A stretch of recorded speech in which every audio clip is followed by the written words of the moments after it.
experienced something like this before? Many people struggle with anger and substance abuse. These two problems often go hand in hand. Regarding what you just saw, research has found that 1 in 3 women and 1 in 4 men have experienced some form of physical violence by an intimate partner, a parent, or another family member. The purpose of this 12-session presentation is to go over anger and violence prevention. I'll cover problems associated with anger, how to personally identify it, and then share techniques that can be used to prevent anger from escalating into violence. I'm Dr. Mark Simpson, clinical psychologist and an addiction specialist with over 20 years experience treating anger and substance use disorder. These presentations are information I obtained from the evidence-based curriculum, Anger Management for Substance Abuse. In this presentation, I'll go over these 4 topics. 1, what is anger? 2, when is anger a problem? 3, common myths about anger. And 4, how to use the anger meter. Anger is a feeling or emotion that ranges from mild irritation to intense fury and rage. It is a natural response to conflict when we feel threatened or when we believe that harm will come to us or to someone we care about. Anger may also be evoked when our needs, desires, and goals are being challenged. Sometimes this may result in loss of control, becoming intolerant, impulsive, aggressive, or violent. Anger is often confused with aggression. Anger is an emotion, aggression is a behavior. Aggression may include verbal abuse, threats, or physical violence. Know this, anger, being a natural emotion, does not have to result in someone acting out aggressively. Anger is clearly a problem when it is felt too intensely, felt too frequently, and when it's expressed inappropriately. Repeated intense anger can have a negative effect on almost all systems within the human body that include the nervous system, the circulatory system, the respiratory system, the gastrointestinal system, and even the immune system. Some people use angry tone and aggressive behavior to intimidate and manipulate others with the purpose of getting those they wish to control to comply to their demands. The goal can be someone to perform or discontinue a specific behavior. As a result, the angry person's payoff is that they get the outcome they desire. But this comes with a cost. That includes being feared and distrusted by those around them, and often ruining friendships and relationships.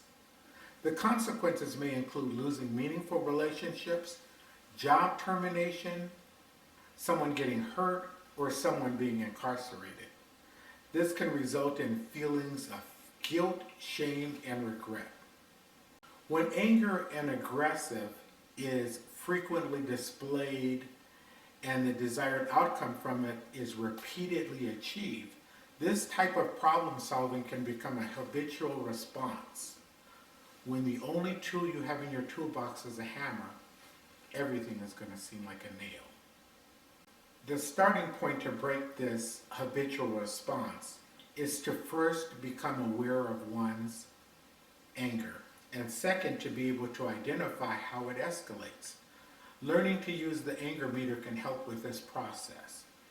I'll go over the anger meter in a few minutes. But first, let's go over some common myths about anger. Myth number 1, anger is inherited. Myth number 2, anger automatically leads to aggression. Myth number 3, people must be aggressive to get what they want. Myth number 4, venting anger is always desirable. No, anger isn't inherited. It's a learned behavior. So that means it can be unlearned.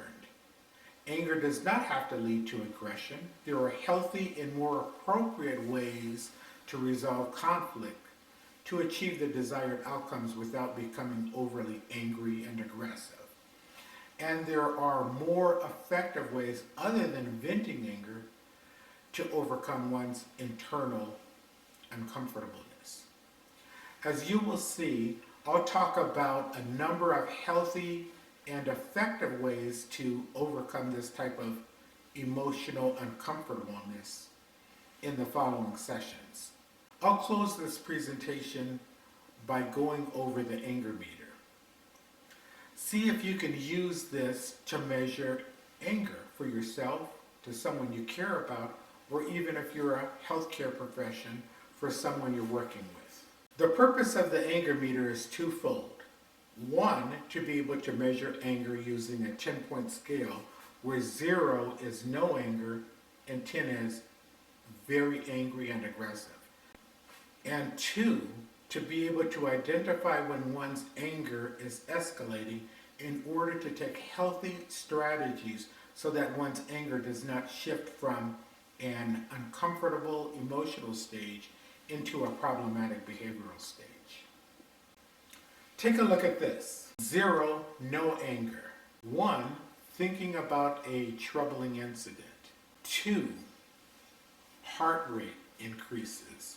Muscle tension builds. 3, becoming mad. 4, becoming pissed.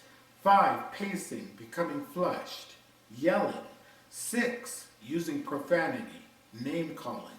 7, throwing, breaking objects. 8, threatening behaviors. 9, aggression, pushing. 10, aggression, hitting. When I first started using the anger meter, 10 was the highest number on the scale. However, in today's climate, there are behaviors that go way beyond a 10 that need to be addressed. We can call those an 11 on the anger meter.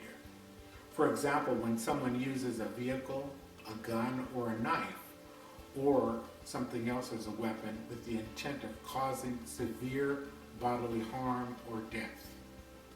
Documenting the highest number reached on a calendar on a given day can be used to track one's anger day to day, from week to week, and from month to month. In order to manage one's anger, it is critical to identify what triggers your anger and what cues develop as a result of your anger. 2 topics that I'll present on in session 2.